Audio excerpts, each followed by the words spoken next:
Coffee is certainly the most important meal of the day around here. After I drink this down, we are hitting the dykes. By the dykes, I mean the crazy network of earth mounds that keep the seawater out of the Bay of Fundy, or the Minas Basin to be particular here, off the Bay of Fundy. And these dykes were put in place by the Acadian people 300 to 400 years ago in order to keep the seawater out so that they could farm more land. And we're left today with this amazing trail on the water I'm going to show you.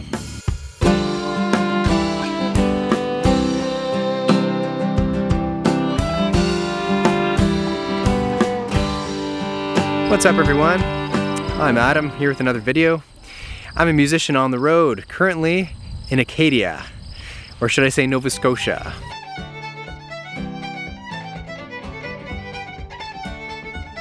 There's a big point of land way in behind me there called Blomidon.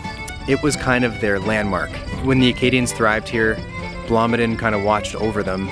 It really marked their homeland. So they were deported, sadly, in the 1750s, over 8 long years.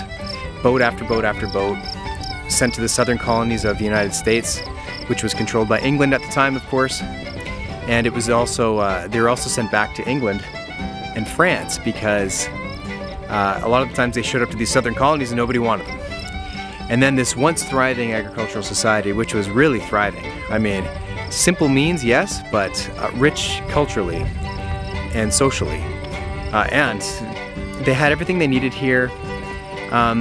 But when the Brits ended up winning the wars during the French and English wars, the British people did not trust them anymore, so they ended up deporting them all. Most of them died on the boats. Most of them died on the boats, being deported to the southern New England colonies, or getting sent back to France or England. Real sad story.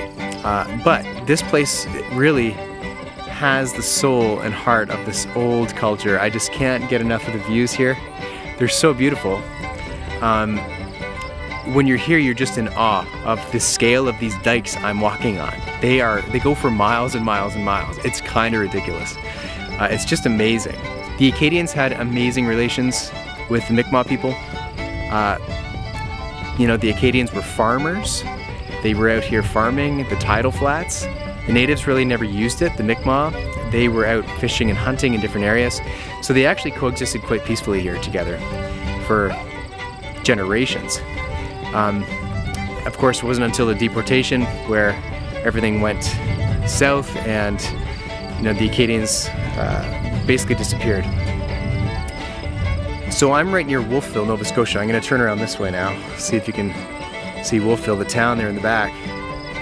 A real amazing little town in Nova Scotia, in the Annapolis Valley. And this is where the dikes are really at their finest. You can walk on them for miles, you can bike right on them. It's pretty cool. On top of that, I'm very close to their ancestral heart, which is Grand Pre. There you can really feel the presence of what it was like back in the day.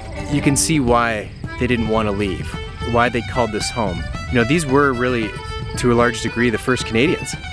They were a society that came from somewhere else and got along well with the native people. It was really a beautiful relationship that lasted, you know, too short of a time really, but it's admirable to look at now and to feel the, you know, the presence here in the air. It's just so cool.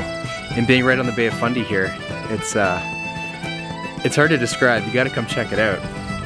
So on your travels, I highly recommend coming out this way and visiting Acadia.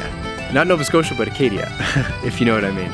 Come walk on the dikes, breathe the salty air, and ponder about this amazing agricultural society that created so much fertile farmland here that is used to this day, and see it for yourself. All right, everybody, that's it for me.